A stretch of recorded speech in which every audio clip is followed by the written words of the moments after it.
Hi అండి, welcome to my channel. నేను మీ లక్ష్మి. ఎలా ఉన్నారు? అందరూ బాగున్నారా? నేనైతే చాలా బాగున్నా.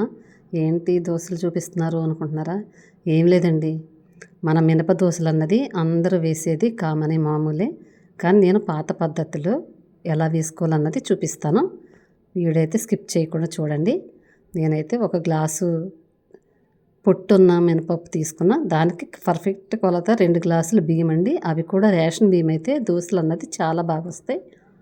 ఇవి 2 విడివిడిగా కాకుండా ఇలా కలిపేసుకుంటే ఈ పొట్టుకున్న కలర్ అన్నది బియ్యానికి అంటుకుంటుంది. దోశలు అయితే చాలా బాగుంటాయి. ఇది చాలా పద్ధతిలో మేము మా చిన్నప్పుడు మా అమ్మ వాళ్ళు చేసేవారు.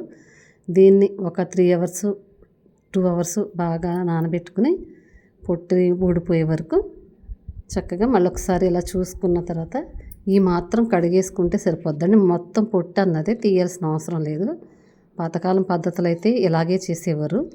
ఇది ఇలా చేయడం వల్ల ఏంటంటే మనం రోట్లో వేసిన, మిక్సీలో వేసిన, గ్రైండర్లో వేసిన దోశలు అనేది చాలా స్మూత్గా వస్తాయి. అలాగే ఒక చిటికెడు అన్నం కూడా వేసుకుంటే దోశలు అనేది చాలా మృదువుగా ఉంటాయి. చూసారా ఎంత మృదువుగా ఉందో పిండి? మిక్సీలో ఆడినట్టే లేదు కదా, గ్రైండర్లో ఆడినట్టు, రోట్లో రుబ్బినట్టే అనిపిస్తుంది. అందుకని చెప్పాను. అలాగే దీన్ని ఫ్రిడ్జ్లో కూడా పెట్టకూడదండి. ఆడేసిన వెంటనే ఇలా నైట్ అంతా బయటే ఉంచితే మొత్తం ఈ పప్పు అంతా నాని దాంట్లో ఉన్న పోషకాల విధంగా ఇలా ఉబ్బడం వల్ల పోషకాలు మంచి కరెక్ట్గా ఉన్నట్టు అర్థమండి. పాతకాలంలో అయితే ఫ్రిడ్జ్లో ఏమి ఉండేవి కాదు కదా, అందుకనే ఇలాగా రుబ్బి బయట పెట్టుకుంటే అలా పొంగడం వల్ల చాలా ఆరోగ్యానికి మంచిదనేవారు. అలాగే మనం టేస్ట్ తగ్గ సాల్ట్, కాస్త వాటర్ పోసుకుని ఈ మాత్రం మందంగా ఉంటే సరిపోద్దండి. మరీ పలచగా ఉన్నా బాగోదు. అలాగే కాస్త నెయ్యి కానీ నూనె కానీ పెనం పెట్టుకుని చక్కగా దాని మీద వేసుకుని ఇలా తిప్పేసుకుంటే అట్లు మందంగా ఉన్నట్టు అనిపిస్తుంది, కానీ తింటే మాత్రం దూది పిందిల్లాగా వచ్చేస్తాయండి. అంత బాగుంటాయి. నేను చెప్పిన పర్ఫెక్ట్ వేలో చేసుకుంటే ఒకసారి ట్రై చేయండి. ట్రై చేసి మీరే చెప్తారు. చూడడానికి మందంగా ఉందా కానీ అట్టయితే చాలా స్మూత్గా ఉంది అక్క అని.